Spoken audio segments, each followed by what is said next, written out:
Hello, yeah. Hello po. Hi. Yan. I'm sorry PV, hindi ko susundin ang one question. Galing ako Las Piñas, ang layo-layo. At alam mo bang 2 p.m. nandito na ako sa excitement. Pero sandali linawin ko muna, yung 4th episode, it's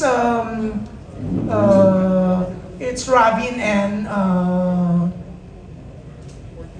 Kuya Gerald. Gerard. O Yeah, hindi hindi kasama po. si Angela. Ang last episode po namin is yung Us Maybe. Yung kami pong dalawa. Yung kay pero etong episode na to, Parang second po siya. so wala si Angela dyan. Po, may solos po kami. So 4 episodes po. There are 2 na rap gel episodes and the rest of the episodes is solo po namin dalawa. Opo. Sino kasama mo, Angela? Si Kuya Carlo Aquino po. Si Kuya Calero. Okay. Sa taas. Kala ko si Robin. Wow! Oo. Isang karangalan po yan. Ay, talaga. Oo. Idol ko yan. Oo. Na-excite kasi ako doon sa mga nakita ko kanina. Hindi ko napansin na si Carlo pala yun. Anyway, congratulations. Salamat po. Oo. Thank you po. Ang bongga, syempre may anthology na rin kayo, di ba? Oo. Nung sabihin sa inyo ng Viva 1, nila Boss B, anong naramdaman nyo? Siyempre, super na-excite po kami because after the Werewolf Boy film, meron po kaming new series which is itong anthology. And I think it's perfect po para meron po tayong project before po yung second season ng Dating Alice Perez. So this fills the gap para meron po kaming ginagawa. Yes. At saka para hindi rin kayo naghihiwalay. Oo. Lagi pa rin magkasama.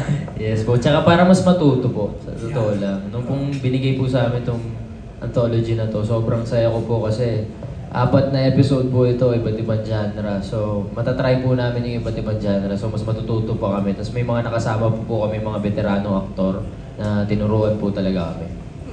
So anong expect namin? Especially for the 2 episodes na kayo talaga ang magkasama. You can expect po to laugh and to feel kilig. And matakot. Yes, and matakot din po kasi may halong action din po yung Yes, parang Rider Ko. first time po namin mag-action together. Yes. Ang Rider Kong Hoodlum. Yan po yung first episode natin sa anthology. Yan. Ang bongga parang utol kong hudlong. Po, parang Robin Padilla po yung peg dyan. So parang Robin. Robin Padilla. Sana po makatrabaho si Kuya Robin, pangarap ko. Idol mo siya? Opo. Talaga? Oo. Ang bongga. Oh. Pero ikaw, Angela, meron siyang rider kong hoodlum, no? Parang, I'm sure yan ang favorite niya, obvious naman, no? Sa pagkakatayo niya. Ikaw, anong favorite mo sa 3 episode?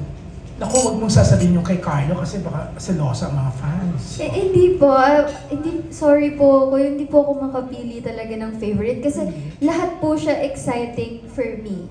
Kasi una po sa lahat, iba-ibang director po yung nakasama namin.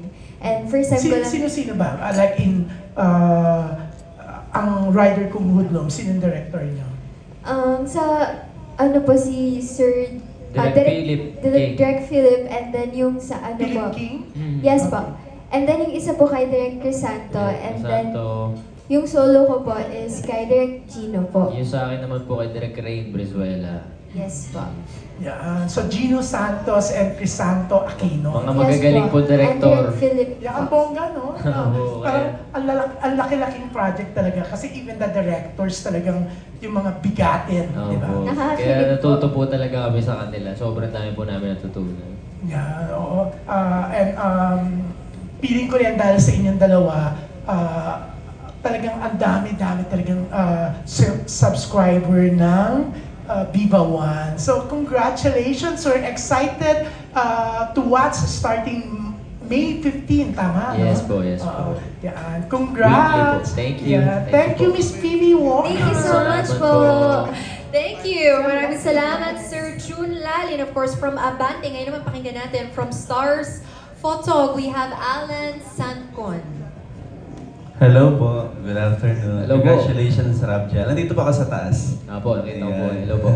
Yeah. Itanong ko lang kasi parang, I think, ito na yung parang 3rd or 4th na magkasama kayo sa projects. Una yung STV. teleserye nyo, tapos ito, yung movie, tapos this time itong anthology nyo. Apo.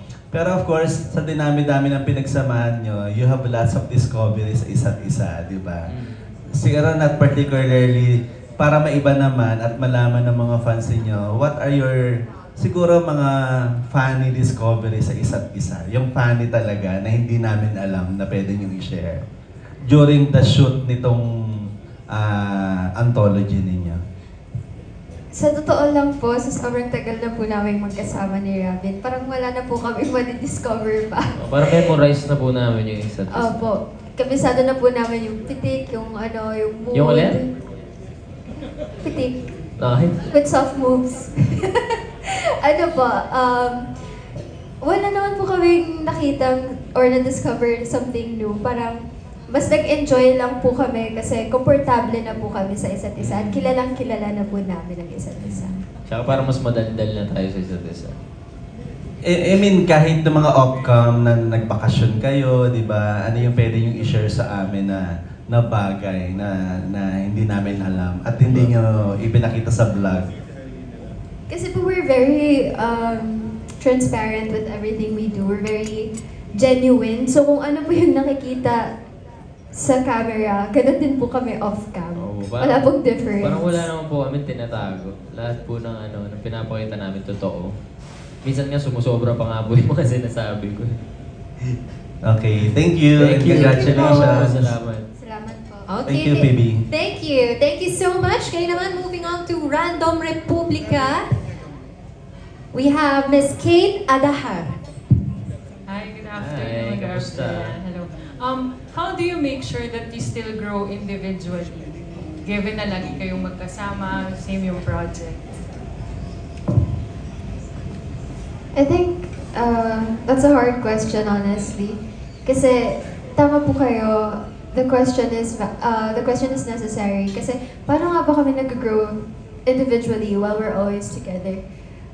I think nag-grow pa rin kami individually because we still have our own quirks. Like, hindi namin tinatry baguhin yung isa't isa. We accept each other for who the other is. So, si Robin, I know what type of person he is and hindi ko siya binabago to fit my standards and vice versa.